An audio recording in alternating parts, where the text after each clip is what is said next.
I want you to think that you went to a property marketing seminar and you didn't trust the people because you've heard all the bad rumours.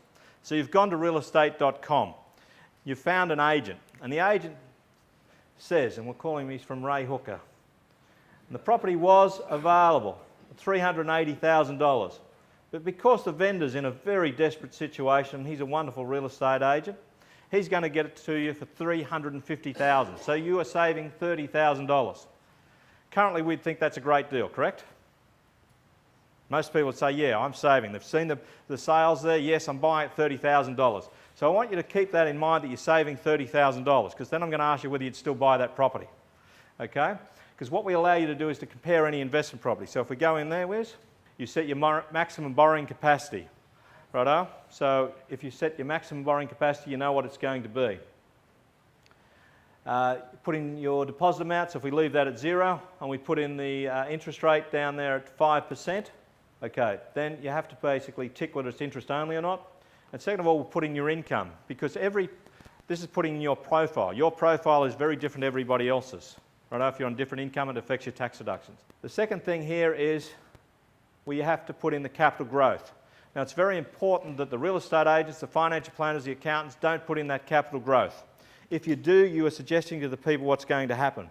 What we put in here is historical data. You can see from RP data over the 30 years from 1980 to 2010, the capital growth rate was 7.2%. You can go in here and read that whole report. You can also go to the Australian Bureau of Statistics. You can also see a research document going back to 1880, which is quite interesting reading. Righto? So it goes back, and the average since 1880 is about 7%. Okay, so it goes back a long way. So if you decide not 7.2, but we put in 7% for round numbers, and then we go next, then what we'll do now is we'll put in the profile of the property. Okay, so this is the buyer's profile, and now we go in here and put in the profile of the property. So if we go high-rise, since we're on the Gold Coast, we go year built pre-1985, $350,000, level of finish low, the rent, we'll put it in at $360, state, Queensland. All of this is giving you the correct tax deductions estimates for the properties. Then you go price per square metre, put in 500, we don't know exactly what it is. Valuation $380,000, so you save that $30,000. Okay? And you put the capital growth rate in at 7%. You can then edit the default expenses of the property, so you're getting the correct land rates, water rates, insurances, body corporate, all of that. Once you've done that, you go search. That property there is going to cost $143 a week after tax. Negative. Okay? $143 every week. Whereas if we go down, the best property we can get you is going to be $51 a week cash flow positive. That's a turnaround of $194 a week in your favour.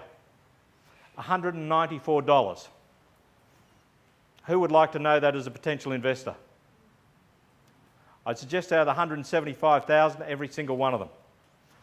Right, or 99%. $190 a week in anybody's language is a lot of money. The main reason why anybody buys an investment property is their growth over 10 years. They want to make a profit. Otherwise, it's really not worth the hassle of having an investment property and having the tenants, because it can be a pain. So that property there is going to make $263,000. But on the borrowing capacity which you put in there, the best we can make them is $1 million, because we had a high borrowing capacity. So that's an extra $700,000 in profit over 10 years. Right, that's a lot of money. The third thing, though, here is the rewards, which we went through on the first home buyers. Now, this is just separate. It doesn't get put in any of the tax, after-tax calculations. It doesn't get put in the profit. This is just money straight up front that you're given. 0. Okay, so that figure there is correct. But, you know, Rupert Murdoch and Domain, they're very wealthy companies from the advertising that spend. How much do they give me back? Nothing. Okay, so we're correct there in the 0. Whereas with ReValu8, they come back. The best one we can give them back is that one there, is $31,000. And if we keep going down, it's $21,000. That's on the Meriton property down the road there. We give them back $21,000 on that property, $20,000 on this one.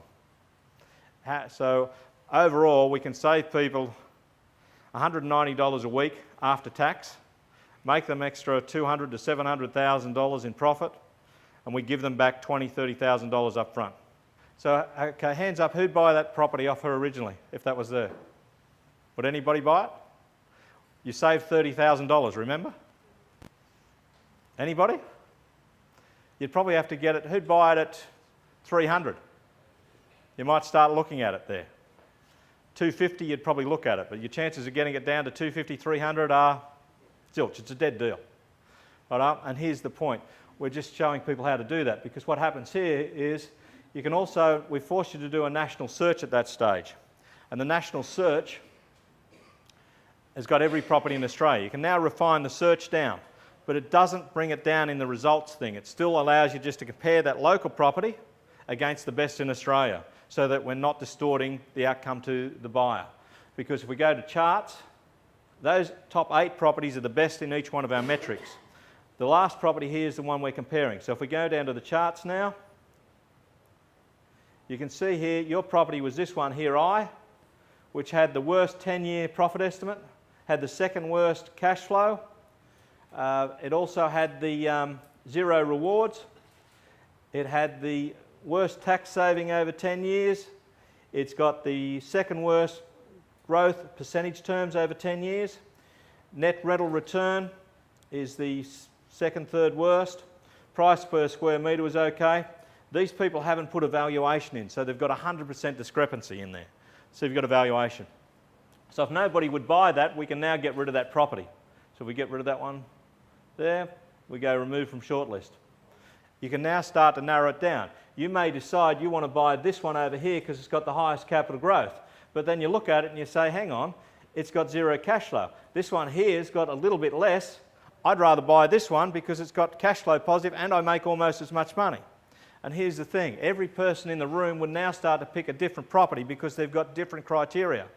If I take, say, you 3 guys here to start with, and you're all the same age, you're all the same income. One may have 4 kids. What's he looking for? He's looking for after-tax weekly cash flow because his kids are taking all the money, correct? You haven't got any kids, so you've got plenty of disposable income being on the same thing. You're not married, you're single. You've got thing, you're going to look at the 10-year profit because you don't really care too much about the weekly cost.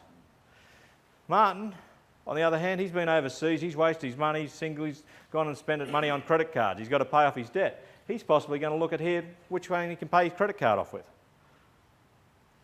You then also start looking at the areas where you think Sydney may be the best, you Melbourne, you think Dubbo's the best. We don't know, we're not telling you which one's the best. You can make up your own mind, your own decision and get the information.